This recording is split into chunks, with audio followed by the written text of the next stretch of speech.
Bueno, Tirinisca es Misquito de Nicaragua. Es líder indígena, activista, defensora de derechos humanos de los pueblos originarios Misquito. Es licenciada en Ciencias Políticas, estudiante del cuarto año de Derecho y tiene otras formaciones, incluso un curso sobre Escuela de Liderazgo Juvenil, diplomado comunitario sobre liderazgo y gerencia política. Ella es presidenta estudiantil de la Facultad de Ciencias Jurídicas y Sociales en la universidad y presidente de aula.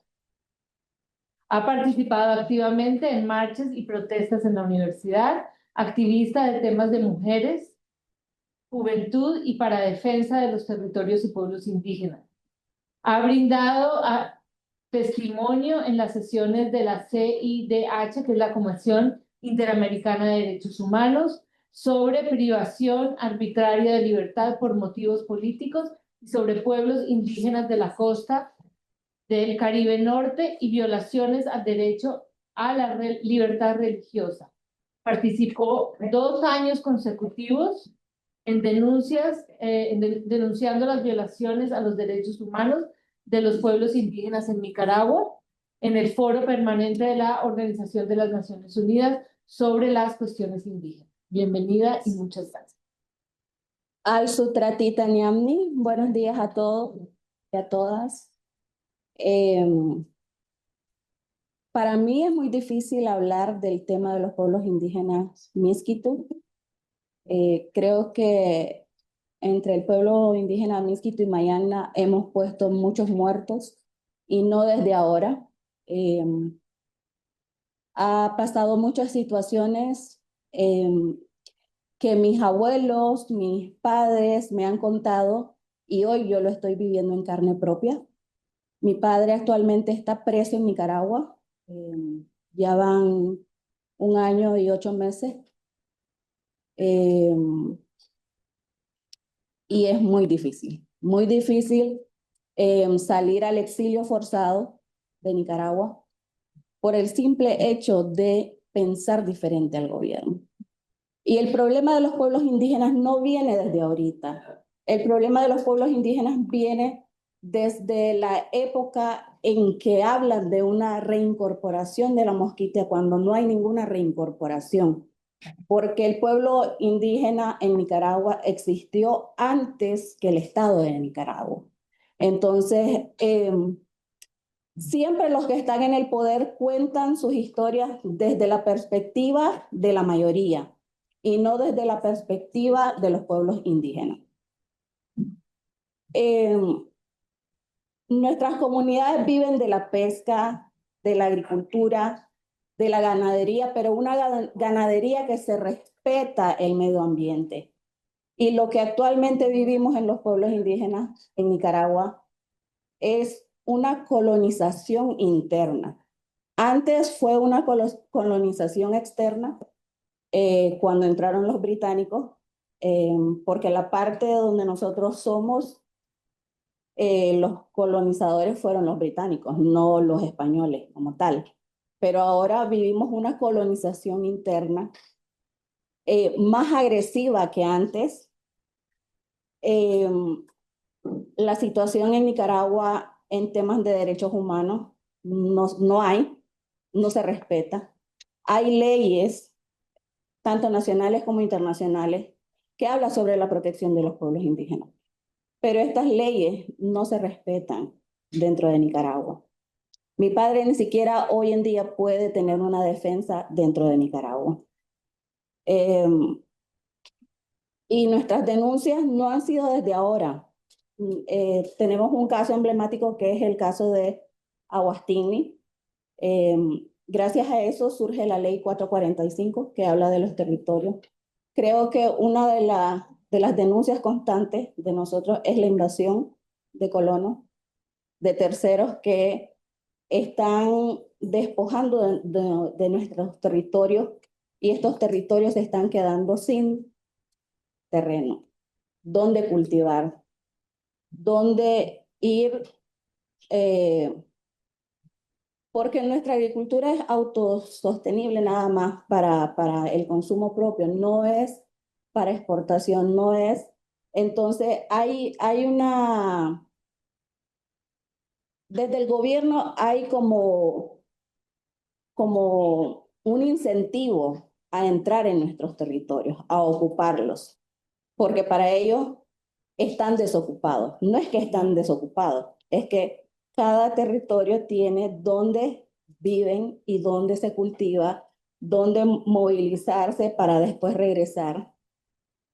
En su tiempo, mi abuelo trabajó para una empresa extranjera maderera.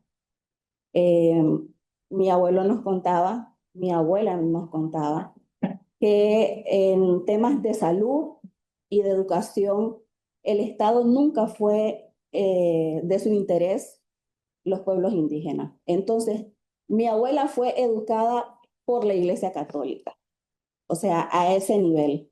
En sus tiempos, no, la educación no era desde una educación del sistema nacional, digamos, sino que las iglesias, porque había ese vacío, que el Estado simplemente extraía los recursos mineros, los recursos madereros, habían asentado empresas bananeras, entonces la iglesia ocupó esa parte de educar.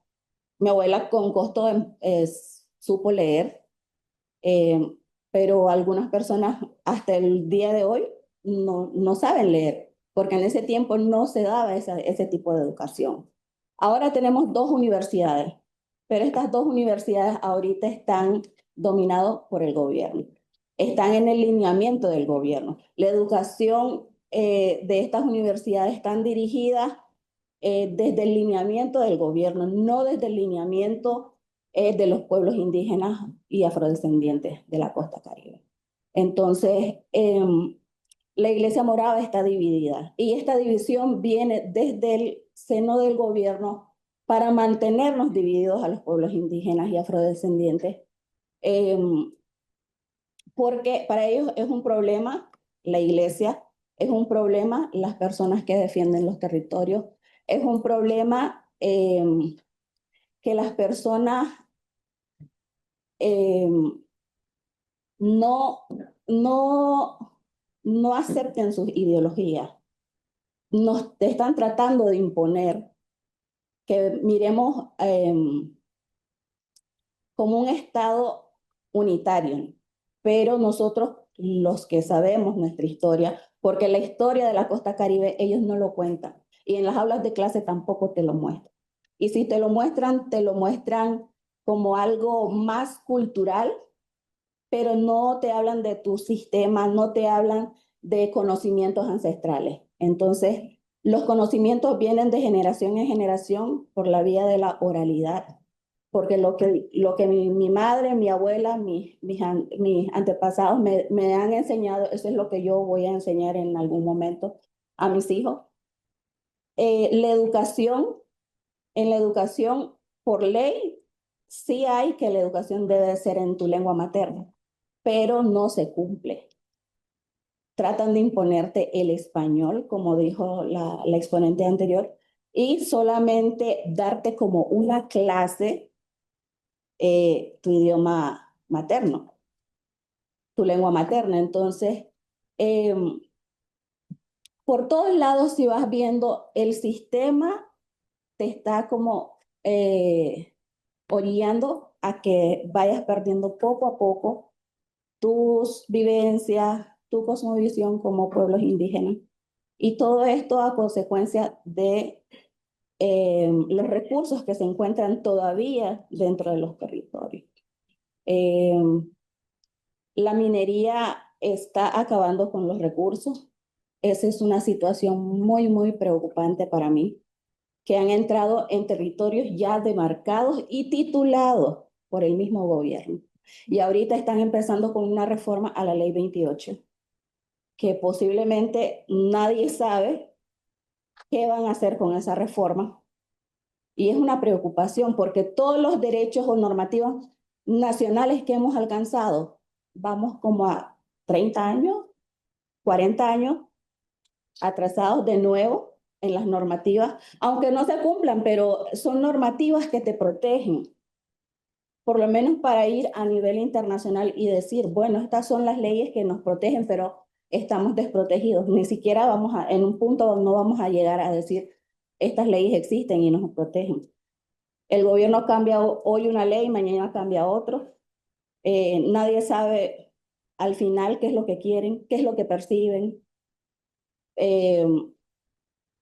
Entonces, hay muchos temas que podríamos pasar hablando en el tema de los pueblos indígenas Miskito como Mayana. Hemos hecho denuncias, como dije, estos últimos 2 años me ha tocado denunciar en todos los espacios posibles de lo que está sucediendo, no solamente en mi núcleo familiar, pero también lo que está pasando con el pueblo indígena. Tengo como unos puntos de decir la invasión de los territorios ilegalmente, la violencia armada, los asesinatos en las comunidades, el desplazamiento forzado de comunidades enteras que se han visto obligadas a salir de sus comunidades y se han ido a las ciudades y ahora estamos obligados a desplazarnos a otros países como Costa Rica, como Panamá, como Estados Unidos, como España, por esta misma situación. La impunidad estatal, uno no puede ir a las instituciones a denunciar venta ilegal de tierra, no pueden ir a denunciar asesinatos de población indígena, porque en primera no te toman la denuncia.